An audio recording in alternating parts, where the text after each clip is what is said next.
నమస్తే, welcome to NH TV. Jammu కాశ్మీర్లో 2 సంస్థలను కేంద్ర ప్రభుత్వం నిషేధించింది 5 సంవత్సరాల పాటు. అది కూడా ఉపా చట్టం కింద, అన్లాఫుల్ యాక్టివిటీస్ ప్రివెన్షన్ యాక్ట్. ఈ చట్టం కింద ఆ 2 సంస్థలను కూడా నిషేధించడం జరిగింది. కారణాలు కూడా చాలా స్పష్టంగా కేంద్ర హోంమంత్రిత్వ శాఖ చెప్పింది. 1 జాతీయ భద్రత, 2 జమ్మూ కాశ్మీర్లో అస్థిరతను సృష్టించడానికి ప్రయత్నం చేస్తున్న ఈ 2 సంస్థలు, అలాగే ఉగ్రవాదానికి లేదా ఉగ్రవాద సంస్థలకు ప్రత్యక్షంగా పరోక్షంగా మద్దతు ఇస్తున్నటువంటి కారణంగా ఈ 2 సంస్థలను కూడా 5 సంవత్సరాల పాటు నిషేధిస్తున్నాం అంటూ కూడా కేంద్ర ప్రభుత్వం ఒక సంచలన నిర్ణయం తీసుకుంది. అయితే కొన్ని ఇప్పటికే అక్కడ లోకల్గా ఉన్నటువంటి పార్టీ పీడీపీ వ్యతిరేకిస్తోంది. పీడీపీ అధ్యక్షురాలు మెహబూబా ముఫ్తీ, జమ్మూ కాశ్మీర్ మాజీ ముఖ్యమంత్రి, ఆమె చాలా ఓపెన్గానే ఈ 2 సంస్థలకు మద్దతు ప్రకటించడం జరిగింది. ఇది ప్రజాస్వామ్యం గొంతు నొక్కేస్తున్నారు. ఈ 2 సంస్థలు ప్రజల కోసం, కాశ్మీర్ ప్రజల కోసం పోరాటం చేస్తున్నాయి. ఈ నిషేధం వలన జమ్మూ కాశ్మీర్లో సమస్యలు పరిష్కారం కావు సరికదా, ఇంకా జటిలమవుతాయి, ఇంకా క్లిష్టతరం అవుతాయి అంటూ మెహబూబా ముఫ్తీ ఓపెన్గానే ఈ 2 సంస్థల అధినేతలకు కూడా మద్దతు ప్రకటించడం జరిగింది. అయితే ఒమర్ అబ్దుల్లా ఏమంటున్నారు మరి ఈ అంశానికి సంబంధించి? ఈ అంశాన్ని సమర్థించవచ్చా? కేంద్రం తీసుకున్నటువంటి ఈ నిర్ణయాన్ని మనం ఏ కోణంలో చూడాలి? దీని గురించి మాట్లాడదాం. నాతో జాయిన్ అవుతున్నారు రాజకీయ సామాజిక విశ్లేషకులు ఏకేటి ప్రసాద్ గారు. ప్రసాద్ గారు నమస్తే. నమస్కారం రాజు గారు. ఈ 2 సంస్థల్ని నిషేధించడం పట్ల, 1 అవామీ యాక్షన్ కమిటీ నెంబర్ 1, 2ది జేకేఐఎం అంటే జమ్మూ కాశ్మీర్ ఇతిహాదుల్ ముసిల్మాన్, జేకిమ్ అంటారు. ఈ 2 సంస్థల్ని 5 సంవత్సరాల పాటు నిషేధించడం అనేది సరైన నిర్ణయమేనా? మీరు ఎలా చూస్తారు? డెఫినెట్లీ సరైన నిర్ణయమే అండి. సో మనకి ఈ మిగతా కొన్ని వామపక్ష లేకపోతే మనకి భారతదేశానికి వ్యతిరేకంగా ఉండే వాళ్ళందరూ ఎలా చెప్తున్నారంటే వీరేదో చాలా మోడరేట్ వాయిస్ వీళ్ళు, సో అటువంటి వాయిస్ కూడా తొక్కేస్తున్నారు, లేకపోతే ఇటువంటివి ఏవైతే ఉన్నాయో అవి చాలా ప్రాపగండా ఏవైతే నడుస్తుందో అది నడుస్తోంది. కానీ హురియత్ కాన్ఫరెన్స్ లో వాళ్ళకు ముందు నుంచి 2 అప్రోచ్లు ఉండేవి. ఒకటి ఏంటంటే ఎక్స్ట్రీమిస్ట్, అంటే ఈ జిలానీ ఎవరైతే ఉండేవారో వాళ్ళు ఎక్స్ట్రీమ్ అనేవాళ్ళు, వీళ్ళు మిర్వైజ్ ఏదైతే ఉందో అది మోడరేట్ అనేది. అంటే వాళ్ళ అప్రోచ్ ఎప్పుడు కానీ ఎలా ఉంటుందంటే అందితే పీక లేకపోతే కాళ్ళు. సో వీళ్ళ ఏంటంటే అప్రోచ్ వేరు, కానీ వాళ్ళ గోల్ మాత్రం ఎప్పుడు ఒకటే, భారతదేశానికి వ్యతిరేకంగా ఉండడం. అది వెరీ వెరీ క్లియర్. అది కూడా వేర్పాటువాదాన్ని ప్రోత్సహించడం కూడా ఒక కారణంగా కేంద్ర ప్రభుత్వం చెబుతోంది, హోంమంత్రిత్వ శాఖ చెబుతోంది. అది డెఫినెట్లీ ఇదే కాదు, అంటే మీరు చెప్పారు సరే, టెర్రరిజం, మిలిటెన్సీ అన్నారు, వేర్పాటువాదం అన్నారు, లా అండ్ ఆర్డర్ డిస్టర్బెన్స్ అన్నారు.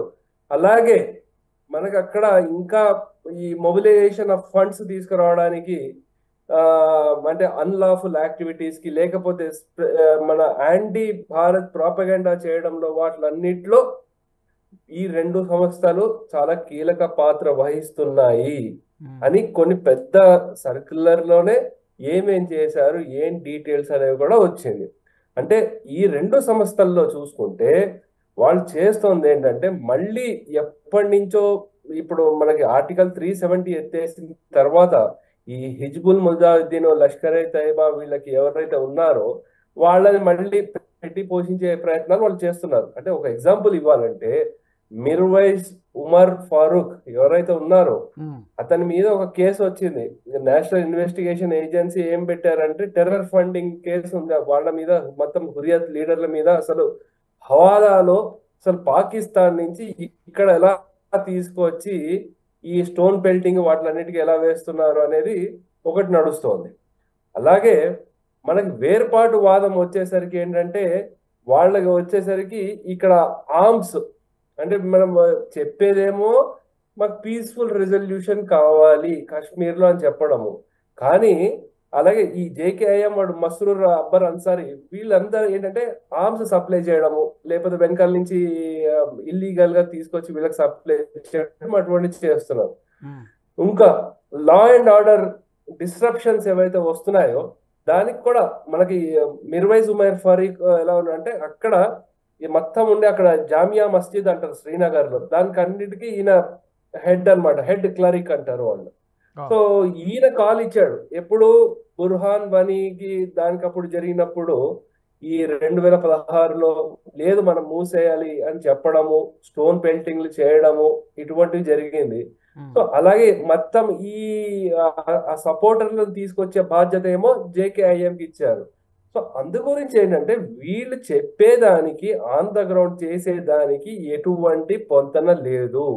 అయితే మీరు అడగచ్చు మరి రెస్పాన్సిబుల్ పొజిషన్ లో ఉండే ఆమె పీడిపి మెహబూబా ముఫ్తీ ఎందుకు అలా స్టేట్మెంట్ ఇచ్చారు అని. ఏమంటే ఆవిడకి అసలు ఠికానానే లేకుండా పోయింది ఎలక్షన్స్ లో. ఆమెకి ఏంటి మళ్ళీ పవర్ లోకి రావాలి, ఎలాగైనా లైమ్ లైట్ లో రావాలి. సో ఉమర్ అబ్దుల్లాని ఇరకాటంలో పెట్టాలి. సో ఎలా పెట్టాలి? సో చూడండి మనకి ముస్లింలు అందరికీ ఎగెన్స్ట్ గా ఉన్నారు, మొత్తం ఇండియన్స్ వీళ్ళు హిందూ ఫండమెంటలిస్ట్, ఇటువంటివి వాళ్ళు చేసి చూపించడం అనమాట. అయితే మనం చూసుకోవాల్సింది ఏంటంటే మిర్వైజ్ ఉమర్ ఇంటి మీద కూడా 2019లో రైడ్స్ అయ్యాయి. అక్కడ వెళ్ళినప్పుడు వాళ్ళ దగ్గర నుంచి తీసుకున్న చాలా డాక్యుమెంట్స్ కానివ్వండి, ఎలక్ట్రానిక్ ఎవిడెన్స్ కానీ ఏవైతే ఉన్నాయో, చాలా ఫైనాన్షియల్ ట్రాన్సాక్షన్స్, హవాలా ఆపరేషన్స్ ఎలా చేస్తున్నారు, అసలు ఈ స్టోన్లు రాళ్ళు విసిరే వాళ్ళకి అసలు డబ్బులు ఎలా ఇస్తున్నారు, ఇటువంటి అలిగేషన్స్ వాళ్ళ మీద చాలా ఉన్నాయి. దర్యాప్తు కూడా నడుస్తుంది వాళ్ళ మీద. సో అందు గురించి ఏంటంటే వీడి స్పీచ్లు కూడా చూస్తే అండి, మిర్వైజ్ ఉమర్ స్పీచ్లు అసలు మన ఏంటంటే ఈ సయ్యద్ అలీ షా జిలానీ 2011లో ఒక స్పీచ్ ఇచ్చాడు, wage war against India sovereignty అనేది ఇచ్చాడు. అంటే this is as per the police records. So ministry of home affairs వాళ్ళు ఇచ్చిన రికార్డ్స్ లో ఆ మీటింగ్ లో ఈ మనిషి ఉండి కూడా ఇతను కూడా సపోర్ట్ చేశాడు. సో అందు గురించి ఏంటంటే ఇదేదో కాకతాళీయంగానో లేకపోతే ఏదో మామూలుగానే జస్ట్ అలా ఇమీడియట్ డెసిషన్ తీసుకున్నారంటే అలా ఏం కాదు. చాలా ఆలోచించి మొత్తం ఇన్ డెప్త్ లోకి వెళ్ళి ఈ డెసిషన్ తీసుకున్నారు. ఏంటంటే ఒక పక్క పాకిస్తాన్ కొంచెం బలపడుతూ ఇది మళ్ళీ ఈ బంగ్లాదేశ్ తో కలిసి మళ్ళీ ఇంకో ఏదో ఒక విధంగా మళ్ళీ టెర్రరిజం పెట్టి పోషించాలని, అలాగే ఈ మిర్వైజ్ మన ఒక మీటింగ్ జరిగినప్పుడు ఇక్కడికి వచ్చాడు, మన ఢిల్లీలో వక్ఫ్ వాళ్ళ దాని గురించి ఆ చర్చల్లో వాటిలో కూడా పాల్గొన్నాడు. అంటే ఇటువంటి ప్లానింగ్లు ఏవైతే జరుగుతున్నాయో సో వీళ్ళు ముందు నుంచే అరికట్టడానికి ఇవి డెఫినెట్లీ వీళ్ళు చేస్తున్నారండి. ఇంకోటి మనకి ఇప్పుడు ఫ్రీ స్పీచ్ ఏదో మనకి ఫ్రీ స్పీచ్ ని తొక్కేస్తున్నారు, మా డెమోక్రటిక్ రైట్స్ ని తొక్కేస్తున్నారు. ఫ్రీ స్పీచ్ కాదు ఇది. దేశానికి వ్యతిరేక చర్యలని ఎట్టి పరిస్థితుల్లో మనం సహించకూడదు. అదే వారు తీసుకున్న నిర్ణయం. మనకిప్పుడు ఆ సెంటిమెంట్ ఏదో అది ఇంపార్టెంటా లేకపోతే మన జాతీయ మనకి రక్షణ ఇంపార్టెంటా అంటే చూసుకోవాలి. మనం ఉంటుంది ఎక్కడో అక్కడ సౌత్ కాశ్మీర్ లోనే ఏదో ఒక 2-3 ప్రాంతాల్లో ఉంటుంది. దాని గురించి మనకి దేశ భద్రత గురించి మనం ఎక్కడ కాంప్రమైజ్ అవ్వకూడదు. అలాగే ఇది ఏంటి యాక్షన్ తీసుకున్నది, ఎవిడెన్స్ బేస్డ్ యాక్షన్. వాళ్ళు స్పెసిఫిక్ కేసులు ఏవైతే ఉన్నాయో ఆ కేసుల మీద డెఫినెట్లీ ఇవన్నీ ఇలా జరుగుతోంది. సో ఇప్పటి వరకు వాడికి ఏంటంటే హౌస్ అరెస్ట్ లేకపోతే ఇవి ఉండడం చేత వాడికి Z+ సెక్యూరిటీ ఇవన్నీ ఇచ్చారు, అవన్నీ పోతాయి వాడికి. వాళ్ళకి ఆ సంస్థలకు ఏవైతే ఉన్నాయో వాళ్ళ అకౌంట్లు ఏవైతే ఉన్నాయో మొత్తం అవన్నీ అంటే బ్యాంక్ అకౌంట్లు ఏవైతే ఉన్నాయో అవన్నీ లాక్ చేసి పడేస్తారు. సో అందు గురించి ఏంటంటే మనం చూసుకోవాల్సింది ఇక్కడ చాలా మనకు గమనించాల్సింది ఏంటంటే ఇతను కూడా మిర్వైజ్ అంటే దేశానికి వ్యతిరేకంగా పనిచేసే వాళ్ళే కానీ యాంటీ నేషనల్ యాంటీ నేషనలే కానీ అంటే వీరి తండ్రి గారిని 90లో అంటే మే 21, 1990లో మిర్వైజ్ మౌల్వీ ఫరూక్ ని మిలిటెంట్స్ చంపేశారు అని అంటారు. సో తర్వాత ఈయన మీద కొంచెం సింపతి ఉంది. అంతేగాని అంటే 17 ఏళ్లకే ఇతను మిర్వైజ్ అనేది ఒక టైటిల్ అన్నమాట. అంటే మనకి ధర్మ ప్రచారకులు ఎవరు ఎలా ఉంటారో అదొక టైటిల్ అన్నమాట వాళ్ళకి, మిర్వైజ్ అనేది. అతని పేరు ఉమర్ ఫరూక్. సో 17 ఏళ్లకే అలా వచ్చాడు, ఇలా ఏదైతే ఉందో అది. కానీ ఇతను అక్కడ జమా మసీద్ ని కంట్రోల్లో తీసుకున్నాడు. సో కానీ ఎప్పుడు కానీ అక్కడ మనకి ఊచకోత అయినప్పుడు మనకు అక్కడ కాశ్మీరీ పండితుల మీద జరిగిందని ఇప్పుడు కూడా ఏం మాట్లాడు, దాన్ని ఖండించాడు. సో అటువంటి వ్యక్తి అతను. సో అందు గురించి వీళ్ళేదో చాలా చాలా సాత్వికుడు, ఇటువంటివన్నీ మనము వాటికి ఏంటంటే మనకు మీడియా చూపించడంలో బోల్డ్ అనే విధాలు చూపిస్తారు. సాత్వికుడు కానీ అనుకోవడానికి వాటిలో లేదు, మనం మోడరేట్ గా ఉంటాడు అనుకోవడానికి కూడా లేదు.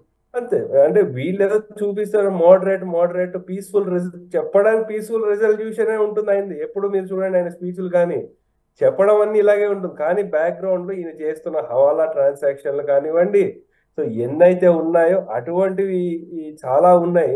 సో దీన్నే మనకి ఒక టర్మ్ కూడా ఉంది కదా, సూడో సెక్యులర్ అని అంటారు. సో ఒక పక్కనేమో హిందుత్వాన్ని తొక్కుతూ ఉండాలి, అడగదొక్కేస్తూ ఉండాలి. ఇంకో పక్కనేమో అరే ముస్లిం వేర్పాటు వాదము లేకపోతే ఆ కాశ్మీర్ వేర్పాటు వాదం దాన్ని సమర్థిస్తూ ఉండాలి. సో దాని గురించే మన గవర్నమెంట్ దీన్ని బ్యాన్ చేసిందండి. సో అందు గురించి ఏంటంటే అలాగే మనం చూసుకోవాల్సింది ఈ ఇంకో సంస్థ ఏదైతే ఉందో ఈ JKIM ఇత్తదుల్ ముస్లిమీన్ ఏదైతే ఉందో అది 1962లో కూడా ఉంది. అదంటే షియాలది, అది షియా ముస్లిం ఎవరైతే స్థాపించారో మొహమ్మద్ అబ్బాస్ అన్సారీ అని. సో వాళ్ళు కూడా దానికి కూడా ఏంటంటే యాంటీ నేషనల్, అది కూడా మస్రూర్ అబ్బాస్ అన్సారీ ఎవరైతే నడిపిస్తున్నారో మన దేశానికి వ్యతిరేకంగా ఉండడము, హిందుత్వానికి వ్యతిరేకంగా ఉండడము, అదైతే very very clear in there actions. So దాంట్లో ఎక్కడ ఎటువంటి మనము వాళ్ళ ముఖ్యమైన లక్ష్యం ఏంటంటే షియాలు సున్నీలు వాళ్ళు గొడవ పడకూడదు, వాళ్ళు కలిసి పనిచేసి మనకి జమ్మూ అండ్ కాశ్మీర్కి ఇండిపెండెన్స్ తీసుకురావాలి త్రూ పీస్ఫుల్ స్ట్రగుల్ అని వాళ్ళ మెయిన్ ఐడియాలజీ చెప్పేది. సో అందుకు దాంతో అసలు మనకి వాళ్ళ యాక్చువల్ చేస్తున్న పనులు అయితే ఎటువంటి పొంతనే లేనే లేదు. సో ఎందుకంటే మనకి ఇది క్యాన్సిల్ చేసినప్పుడు ఏంటంటే వీళ్ళు NIA వాళ్ళు 2017-19 ప్రాప్స్ చేసినప్పుడు హవాలా ట్రాన్సాక్షన్స్ ఎలా చేశారు, రాళ్లు విసిరే వాళ్ళకి వీళ్ళు డబ్బులు ఎలా ఇచ్చారు, వాళ్ళ నెట్వర్క్ ఎలా ఉంది, సో ఇటువంటివన్నీ చాలా ఇచ్చారు ఆ డీటెయిల్స్. సో అందుగురించి వీళ్ళు కూడా అందుగురించి ఈ రెండు సంస్థల మీద కంపల్సరీ ఇలా చేయడం మంచిది. అంటే ఎప్పుడో చేయాల్సింది కొన్ని కారణాల చేత డిలే అయ్యి ఉండొచ్చు, కానీ కంపల్సరీ ఇప్పుడు చేయడము అనివార్యం, చేసి తీరాల్సిందే. ఇప్పుడు chief minister CM Omar Abdullah కూడా మీడియా ఈ అంశానికి సంబంధించి క్వశ్చన్ చేయడం జరిగింది. అతను ఒక విధంగా తప్పించుకునేలాగానే సమాధానం చెప్పాడు. ఏంటంటే ఈ నిషేధం అనేది మరి ఏ గ్రౌండ్స్లో ఏ ప్రాతిపదికన చేశారో నాకు తెలియదు, అది ఇంకా నేను చూడాల్సి ఉంది అని దాని మీద పెద్దగా మాట్లాడడానికి ఆసక్తి చూపించలేదు. ఏమండి మీరు అబ్దుల్లా వాళ్ళని చూసుకుంటే షేక్ అబ్దుల్లా, ఫారూక్ అబ్దుల్లా, ఉమర్ అబ్దుల్లా వీళ్ళు ఎప్పుడు ఏంటంటే వాళ్ళకి పదవి వ్యామోహం చాలా ఎక్కువ. సో వాళ్ళు ఏంటంటే సెంటర్లో ఎలా ఉన్నారో వాళ్ళతో మంచి రిలేషన్లో ఉండడానికే ప్రయత్నం చేస్తారు. సో అందు గురించి సెంటర్కి ఎగెయిన్స్ట్ గా వాళ్ళు ఎటువంటిది మాట్లాడరు. ఎప్పుడైతే పవర్ పోతుందో అప్పుడు ఎగెయిన్స్ట్ గా మాట్లాడతారు. సో అందు గురించి ఇప్పుడు ఇంక ఆ డీటెయిల్స్ నా దగ్గర ఏం రాలేదండి అంటారు. సో మనం చూసాము అక్కడ శ్రీనగర్ ఏదో వీళ్ళ బంధువులదే రిసార్ట్లు ఏవైతే ఉంటాయో దాంట్లో ఒక ఫ్యాషన్ కాంపిటీషన్ అయ్యింది. సో దాంట్లో బికినీలు అవి కూడా వేసుకొని ఆ ఫ్యాషన్ డ్రెస్ కాంపిటీషన్లు అవైతే జరిగి దాని మీద దుమారం లేచింది. అరే నాకు తెలియదే, ఆ విషయాలు ఏం తెలియదే, మనం అలా ఎలా చేయం కదా. అక్కడ వాళ్ళు సెంటిమెంట్ ఎలా రెచ్చగొట్టారంటే పవిత్ర రంజాన్ ఈ మాసంలో ఈ బికినీలు ఈ వేషాలంతా ఏంటి అనేది ఇంకోటి అక్కడ రెచ్చగొట్టే ప్రయత్నాలు జరుగుతుంది. సో నాకేం తెలియదు అది ఎలా జరిగిందో, నేను కూడా దర్యాప్తు చేస్తాను అని చెప్పాడు అంతే. ఇంక దాని మీద ఎటువంటి విషయం ఆయన మాట్లాడలేదు. సో అలా ఏంటంటే తాను ఒక మిగతావాడిని నొప్పించగల ధన్యుడు సుమతి అన్నట్టు ఇతను అలా ఆ దీంట్లో ఎన్ని రోజులు నడుస్తే అన్ని రోజులు నడిపిస్తాడు ఆయన. ఇప్పుడు జమ్మూ కాశ్మీర్ డెవలప్మెంట్ కావాలి, అభివృద్ధి కావాలి, అక్కడ వాళ్ళకి నిధులు కావాలి, ఇవన్నీ కావాలంటే కేంద్ర ప్రభుత్వంతో సత్సంబంధాలు కలిగి ఉండాలి. కాబట్టి ఇప్పుడు అనవసరమైనటువంటి కయ్యానికి కాళ్ళు దుబ్బడాలు చేస్తే అసలుకే మోసం వస్తుందనేటువంటి విషయం అమర్ అబ్దుల్లాకి బాగా తెలుసు అనుకుంటా. బహుశా అందుకనే ఈ విషయం మీద పెద్దగా రెస్పాండ్ కాలేదు. మిగిలిన పార్టీలు ఏమైనా రెస్పాండ్ అయ్యాయంటారా? ఇప్పుడు పీడీపీ మినహాయిస్తే మిగిలిన పార్టీలు కానీ ఏమైనా, కాంగ్రెస్ కానీ ఏమైనా రెస్పాండ్ అయ్యా ఈ నిషేధం మీద? దీని మీద ఏం రెస్పాండ్ అవ్వలేదు. కానీ మిగతా కొన్ని వెబ్సైట్లు కానివ్వండి, కొన్ని పేపర్ వామపక్షం ఏవైతే భావజాలం ఉంటుందో వాళ్ళు ఏదో మోడరేట్ వాయిస్ ని తొక్కేస్తున్నారు అదొక ఇది చాలా ఎక్కువ ఇస్తున్నారు. సో అంత అవసరం లేదు. ఎందుకంటే వీళ్ళు ఎవరైతే ఉన్నారో ఈ సంస్థలు రెండు ఎవరైతే ఉన్నారో ముందు ఎక్స్ట్రీమ్ గా ఉండే హురియత్ కాన్ఫరెన్స్ పని అయిపోయింది. ఇప్పుడు ఈ మోడరేట్ అంటే రూట్స్ దగ్గర నుంచి కూడా వీళ్ళని తీసేయాలి. సో ఎందుకంటే జమ్మూ అండ్ కాశ్మీర్ భారతదేశానికి మనకి అంతర్భాగము, మనకి ఏంటంటే ఇట్లా క్రౌన్ జ్యువెల్ అంటారు. సో అందు గురించి మన కిరీటం లాంటిది. సో అందు గురించి మనము ఎటువంటి కాంప్రమైజ్ అవసరం లేదు. అలాగే మనకి ఇంకోటి చూసుకోవాల్సింది ఏంటంటే ఈ మధ్య వచ్చిన న్యూస్ కూడా కార్గిల్ లో కూడా చాలా డిఫికల్ట్ గా ఉండే ఒక టెరిటరీలో కూడా మన వాళ్ళు మన ఒక ఎయిర్ క్రాఫ్ట్ ని, ఒక ఫైటర్ ఎయిర్ క్రాఫ్ట్ ని సక్సెస్ఫుల్ గా ల్యాండింగ్ చేశారంటున్నారు. కాబట్టి మనము చూడాల్సింది ఇంకా అక్కడ ఎలా కంట్రోల్ చేస్తారని. జమ్మూ అండ్ కాశ్మీరే కాదు, మిగతా ఇక్కడ బలూచిస్తాన్ లో ఏవైతే జరుగుతున్నాయి వాటిని ఇవన్నిటితో నేను అనుకోవడం చాలా మటుకు పాకిస్తాన్ ఆక్యుపైడ్ జమ్మూ కాశ్మీర్ ఏదైతే ఉందో అది కూడా మన దగ్గరకు వచ్చే రోజులు చాలా దగ్గరలో ఉన్నాయని అనిపిస్తుందండి. Let's hope for that. Prasad గారు చూద్దాం. అదే జయశంకర్ గారు కూడా ఈ మధ్యనే మాట్లాడారు, త్వరలోనే దాన్ని కూడా తిరిగి సొంతం చేసుకుంటామని చెప్పి. Thank you very much Prasad గారు, ధన్యవాదాలు. థ్యాంక్ యూ అండి. మరి కేంద్ర ప్రభుత్వం తీసుకున్నటువంటి ఈ నిర్ణయం పట్ల మీ అభిప్రాయాలను కూడా, ఎందుకంటే జమ్మూ కాశ్మీర్ ఎప్పటికీ భారత్లో అంతర్భాగమే. ఈ విషయాన్ని పదే పదే బీజేపీ కానీ లేకపోతే కేంద్ర మంత్రులు కానీ చెప్పడం జరిగింది, చెబుతూ ఉన్నారు. ఈ మధ్యనే జయశంకర్ గారు కూడా చెప్పడం జరిగింది. అలాంటి జమ్మూ కాశ్మీర్ని భారత్ నుంచి వేరు చేయాలనేటువంటి ఆలోచన, కుట్రలు ఎవరు చేసినా, ఏ సంస్థలు చేసినా ఉపేక్షించేది లేదు అనేటువంటి విషయాన్ని ఈ నిషేధం ద్వారా, ఈ రెండు సంస్థలని నిషేధించడం ద్వారా మరొకసారి రుజువు చేసినట్టయింది. అలాంటి ప్రయత్నం ఎవరు చేసినా చేయొద్దు, చేస్తే కనుక మానుకోండి అని చెప్పి ఒక హెచ్చరికలాగా కనిపిస్తోంది ఈ యొక్క నిర్ణయం. మరి ఈ అంశానికి సంబంధించి మీ అభిప్రాయాలను కామెంట్ల రూపంలో తెలియజేయండి. అలాగే NHTV గ్రూప్ ఆఫ్ ఛానల్స్ను సబ్స్క్రైబ్ చేసుకోండి. జాతీయవాద జర్నలిజాన్ని ప్రోత్సహించండి. జై హింద్, జై భారత్. ఈ వీడియో మీకు నచ్చినట్టయితే లైక్ చేయండి, 10 మందికి షేర్ చేయండి. అలాగే కామెంట్ల రూపంలో మీ అభిప్రాయాలను మాతో పంచుకోండి. Nationalist hub group of channels ను సబ్స్క్రైబ్ చేసుకుని తెలుగునాట జాతీయవాద జర్నలిజాన్ని ప్రోత్సహించండి. ఈ వీడియో కింద ఉన్న బెల్ ఐకాన్ పై క్లిక్ చేయడం మర్చిపోవద్దు.